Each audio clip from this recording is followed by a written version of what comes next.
ડીપનેક ગળાવાળા બ્લાઉઝમાં shoulder ઉતરવાનું જે પાંચમું કારણ છે એ છે શોલ્ડરનું કટિંગ.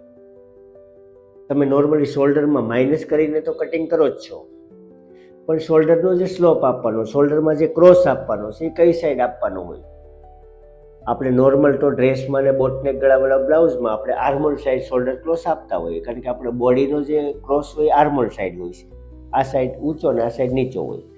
પણ આ બ્લાઉઝમાં આપણે અવળો ક્રોસ આપવાનો હોય. પણ એ કેટલો ક્રોસ આપવાનો? જો તમે વધારે પડતો ઊંધો ક્રોસ આપી દેશો તો પ્રોબ્લેમ થશે અહીંથી ઊંચું રહેવાનું. તો એક્ઝેક્ટ કેટલો ક્રોસ આપાય એના માટે મેં એક નાનું એવું બ્લાઉઝનું કટિંગ કરેલું છે. તમારું જે પણ બ્લાઉઝનું કટિંગ હોય આ ટાઈપનું હોય બેક સાઈડ, અને એ પાછળના ભાગનું ગળું આપણે આ ટાઈપનું ક્રોસ કરતા હોઈએ, કારણ કે આપણે શોલ્ડર તો નાનો કર્યો છે અને જે એક સાઈડનો શોલ્ડર છે થોડો મોટો રાખવો છે, તો આપણે અહીંયાથી માપ લેતા હોઈએ. એટલે ગળાની પહોળાઈ ઉપરથી બહુ ઓછી હોય, પણ નીચેથી આપણે ગળાની પહોળાઈ થોડી વધારે રાખવી પડે, કારણ કે જ્યારે પણ આ ગળું બની જાય ત્યારે આ ફેલાતું હોય અને આ ભાગ મોટો થઈ જતો હોય. તો આપણે અહીંયા વધારે પહોળાઈ હોય ને અહીંયા ઓછી પહોળાઈ હોય, તો એના હિસાબે અહીંયા ક્રોસ આપેલો હોય. તો તમે એક્ઝેક્ટ આ બાજુ કેટલો ક્રોસ આપવાનો એ હું તમને બતાવું. એના માટે તમારે કોઈ પણ કાટખૂણાવાળી વસ્તુ, મતલબ વિઝિટિંગ કાર્ડ હોય તો લઈ શકો છો, અને કોઈ પણ કાટખૂણાવાળી વસ્તુ તમે લઈ શકો છો. કાટખૂણો મતલબ 90°નો ખૂણો હોય એવું. હવે તમારી પાસે જે આ લાઇનિંગ વાળો ભાગ છે, ગળાની લાઇનિંગ, એની સાથે આપણે આ ભાગને મૂકી દેવાનું છે આવી રીતે. હવે આને મેળવ્યા પછી આને ઉપરની સાઈડ ખસેડવાનો છે. કેટલો ખસેડવાનો છે? જ્યારે આ ભાગ આની સાથે એક્ઝેક્ટ મળી જાય તો હું ઉપર લેતો જાઉં છું આવી રીતે,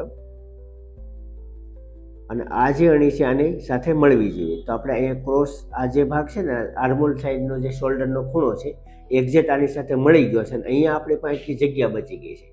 તો જેટલી જગ્યા એ વધી છે ને એને આપણે કટિંગ કરવાની હોય છે, એટલો ક્રોસ આપવાનો હોય છે. તો ક્રોસ કેટલો આપવાનો થશે એટલું, એટલે એનું એક્ઝેક્ટ માપ નથી. તમે જેટલું પણ ગળાની ક્રોસ આપશો, આ ગળું જેટલું ક્રોસ હશે ને એટલો આ ક્રોસ વધારે આવશે અહીંયા, અને આ ભાગ સીધો હશે તો અહીંયા ક્રોસ ઓછો આવશે. અને આવી જ રીતે તમારે આગળના ભાગના ગળામાં પણ સેમ આ જ રીતે કરવાનું છે. બંનેમાં અલગ અલગ પણ હોઈ શકે, સેમ નથી આવતું. આગળના ભાગમાં આ ભાગ ઓછો પણ હોઈ શકે, થોડોક વધારે પણ હોઈ શકે. વિડીયો ગમ્યો હોય તો લાઇક કરજો, તમારા મિત્રો સાથે શેર કરજો, અને આવી ટિપ્સ જાણવા માટે પેજને ફોલો કરી લેજો જો ફોલો ન કર્યું હોય તો.